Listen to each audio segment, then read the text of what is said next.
down. Look at that, magic, right? It's magic jiu-jitsu. Okay, all right. So I got my knee right, I got my pavement knee right, and I'm over here. I'll turn him around so you can see. Okay, so if I'm thinking submission now, like, you know, there's a few things that are really good to know here. All right, typically, like, I wouldn't be a fan unless that was the only option available. I don't think it's such a good idea to spin into an armbar, right? Because again, I'm lying flat on my back, I'm out on the street, there's other people around, you know, if that's the only thing that's available, then I'll go for it. So preferably I'd want to use submissions that are not going to put me in such a place that should I need to get out of there, it's going to be harder than it needs to be. All right, so I would rather prefer, like in this position, that I think about submitting him from here with minimal amount of change to my body. Okay, so once he landed, now what I want to do is I want to bring this hand in underneath the arm. Okay, so not over the arm, bring it underneath if you can, it's preferable. Okay, I'm going to take the collar. All right, if you had a t-shirt on, I could do the same thing with a t-shirt, any kind of jacket, doesn't really matter. This is just a nice way to learn the mechanics. But of course, as you get it, you can start breaking things away. You kind of just go to it because you know where to put things, right? So in the beginning, you have to go slowly, right?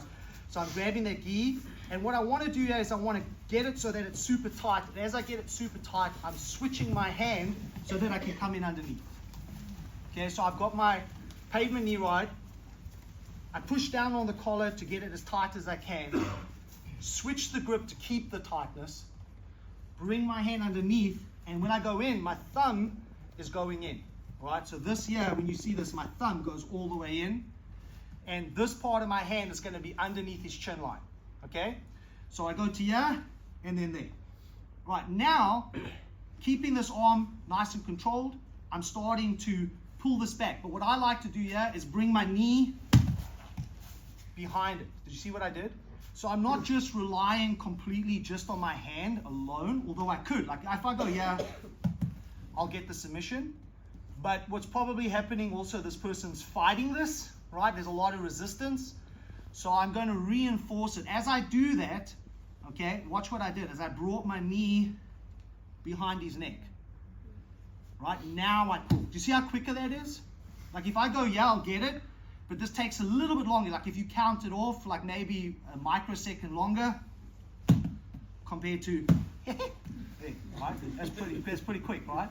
Okay, so we've hit the deck. My hand is underneath here, right? Get this as tight as you can. Bring your thumb in. Get that grip, hold it tight, right? Knee behind the head. And then obviously once he taps, you let go. But in reality, I wouldn't be letting go. Right? In reality, I'm going to hold until he passes out, then let go.